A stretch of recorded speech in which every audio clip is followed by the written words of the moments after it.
5 আগস্টের পরেই অনেকেই বলছেন যে যে গত 17 বছরের ফ্যাসিবাদী শাসন আমলে রাষ্ট্রের যে ক্ষতিগুলো হয়েছে সেই ক্ষতি পুষিয়ে উঠতে মেরামত করা দরকার। একই সঙ্গে শুধুমাত্র রাষ্ট্র মেরামত করলেই হবে না, রাজনীতিবিদ এবং রাজনীতির আচরণটাও পরিবর্তন করতে হবে। ডাকসু নির্বাচনের পরে অনেকেই বলছেন যে পুরনো ন্যারেটিভ, পুনরো ট্যাগিংয়ের যে রাজনীতি সেটি আর মানুষ ভালোভাবে নিচ্ছে না, সেখান থেকে বেরিয়ে আসতে হবে। আর ডাকসু নির্বাচন যেহেতু বিএনপির একটি ছাত্র সংগঠন, ছাত্র দলের পরাজয় হয়েছে, এটিকেই বিএনপির জন্য ওয়েক আপ কল হিসেবে অনেকেই মনে করছেন।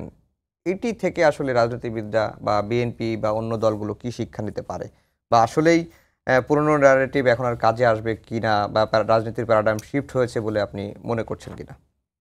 দেখেন, রাজনীতি না একটা মানে গতিশীল বিষয়, কিন্তু কখনোই গতকালকে যে সিস্টেমটা ছিল, গতকালকের যে অভিজ্ঞতা, সেইটার উপর ডিপেন্ড করে আপনি নতুন কিছু ক্রিয়েট করতে হবে। আপনি একই ফর্মুলা সারা জীবন চলবেন, এটা পৃথিবীর কোথাও হয় না। পরিস্থিতি পাল্টে যায়, পারিপার্শ্বিকতা পাল্টে যায়, দুনিয়া পাল্টে যায়, আপনাকেও পাল্টাতে হবে। যদি আপনি না পাল্টান, আপনি হারিয়ে যাবেন। এটি হলো রিয়েলিটি। এখন ঢাকা ইউনিভার্সিটির যে ইলেকশন, যদি এটি নিয়ে আলোচনা আমরা করি, ডাকসু নিয়ে, দেখেন ছাত্র শিবির কিন্তু পাল্টাইছে।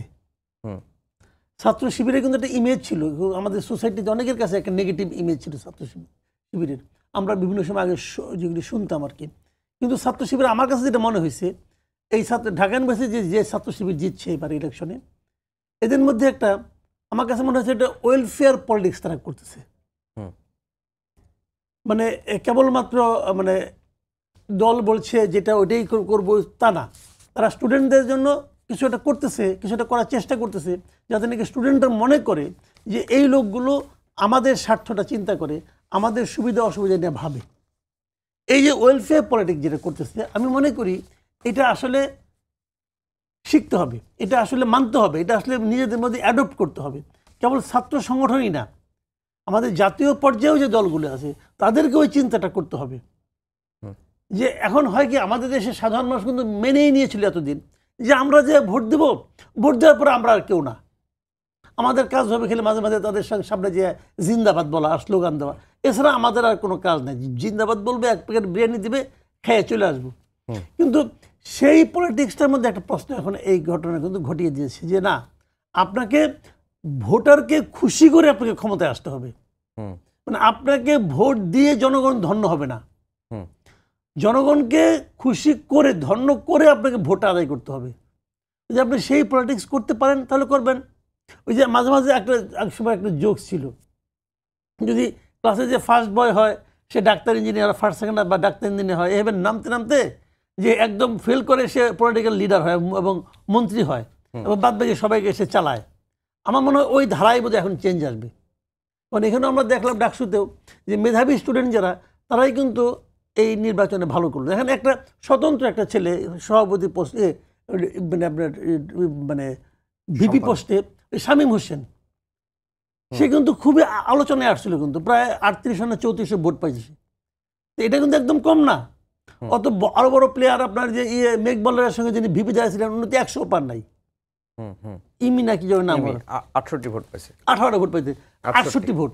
তাহলে তো এখন তার তো একটা পার্টি ছিল, তার একটা প্যানেল ছিল। এখন যদি তার সবগুলি হলের যে প্যানেল সবাই যদি ভোট দেয়, তাও তো অনেক ভোট হয়।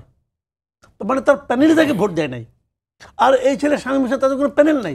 কিন্তু মাসুদ ভাই, আপনি যেভাবে ব্যাখ্যা করছেন, কিন্তু যেটা অনেকেই বলছিল যে এটি বিএনপির জন্য বড় ধাক্কা, বিএনপিকে বিব্রতকর অবস্থায় ফেলেছে। আপনি যদিও বিএনপির প্রতিনিধিত্ব করছেন না, তারপরে আপনার কাছে একটু ব্যাখ্যাটা জানতে চাই। কিন্তু বিএনপি ডাকসু নির্বাচনে হারার পরে, তাদের ছাত্র সংগঠন হারার পরে যে ধরনের ন্যারেটিভগুলো দাঁড় করানোর চেষ্টা করা হচ্ছে বা গণমাধ্যমে বলছেন যে তলে তলে ছাত্রলীগের সঙ্গে ছাত্র শিবির আতাত করেছে, এই কারণে এই হয়েছে নানা রকম, তাহলে কি বিএনপি ডাকসু নির্বাচনকে বুঝতে ভুল করছে বা ডাকসু নির্বাচনটাকে ভুলভাবে ব্যাখ্যা করছে? বিএনপি হলে ডাকসু নির্বাচন না, বিএনপি জাতীয় নির্বাচনটা ঠিক মতো বুঝতে পারছে কিনা আমার সন্দেহ আছে। জাতীয় পর্যায়ে যে রাজনীতি, সেটাও তারা ঠিক মতো বুঝতে পারছে কিনা আমার সন্দেহ হচ্ছে। দেখেন যে ঘটনা ঘটছে ডাকসুতে, বিএনপির সেন্ট্রাল লিডার যে, আজকে দেখলাম জাহিদ ভাই বলতেছে, উনি তো স্থায়ী কমিটির মেম্বার একজন। আবার দেখলাম যুবদলের সভাপতি মুন্না, উনিও বলতেছেন যে, মুন্না বলতেছে এটা নাকি হাসিনার ইলেকশন ইঞ্জিনিয়ারিংকে হার মানাইছে। ঠিক আছে, এই যেটা জাহিদ হোসেন উনিও বলতেছেন ইঞ্জিনিয়ারিং হয়েছে, কারচুপি হয়েছে। ভাই একটা এক্সাম্পল দেন না, একটা উদাহরণ দেন না আমাদেরকে, দেখি যে কিসের উপর ভিত্তি করে আপনি বলতেছেন ভাই ইলেকশনে হারছেন, স্বীকার করেন না কেন?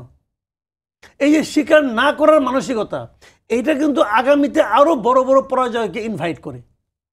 স্বীকার করেন, হারতেই পারেন আপনি, আপনার স্ট্র্যাটেজিতে ভুল ছিল, আপনি শিক্ষা নেন। তলে তলে আওয়ামী লীগের সঙ্গে আঘাত করছে, হ্যাঁ করছে, আপনি করতে পারলেন না কেন? যারা আওয়ামী লীগের ভোটার, ওটা ভোট না, ওটা তো ভোট। আপনি বলেন যে আমি বিএনপি, আমি এক ভোট দেবো, আমি বিএনপি বিরাট নেতা, জন আবি দিব না, তার এক ভোট। সাদিক কায়েমের ভোট কটা? একটা। আর ওখানে যারা আওয়ামী লীগকে সমর্থন করে তাদেরও তো এক ভোট। তো ওই ভোটকে আপনি গণেন নাই কেন? এটা তো ইলেকশন, এখানে আপনার স্ট্র্যাটেজিটা কি ছিল? ওই ভোটটা আপনি আপনার অ্যাকাউন্টে নেওয়ার চেষ্টা করেন নাই কেন? তাকে আপনি বাদ দিছেন কেন? তো আপনি তো স্ট্র্যাটেজিক্যালি হারিয়ে গেছেন এদের কাছে ভাই। এখন এটা যদি আপনি হাইরাইটে যদি বলেন ইলেকশনে যে আপনি ফুটবল খেলায় হারছেন, মাঠ উঁচা নিচা ছিল, আমাদের দিকে মাঠটা একটু ঢালু ছিল, বল মারলে খেলে চলে আসে, বাতাস আমাদের দিকে ছিল, এই জন্য বল অনুকূলে বল চলে আসছে ভাই। এগুলি বলে তো লাভ নাই। এগুলি বললে কি হবে জানেন? এগুলি বললে যেটা হবে, যখন সিনিয়র নেতারা এগুলি বলে তখন এখান থেকে কিন্তু জুনিয়র যারা আছে, স্টুডেন্ট যারা আছে, তারা কিন্তু শিক্ষাটা নেয় যে এরকম মানে মুখের উপর অস্বীকার করতে হবে। অস্বীকার করলে কি হলো? তার মানে তারা এই ডাকসুর বর্তমান ভিপিজিএসসি তারা মানতেছে না, কারণ ওরা তাহলে ইঞ্জিনিয়ারিং করে আসছে। তাহলে কি হবে? মারামারি করবেন আপনি?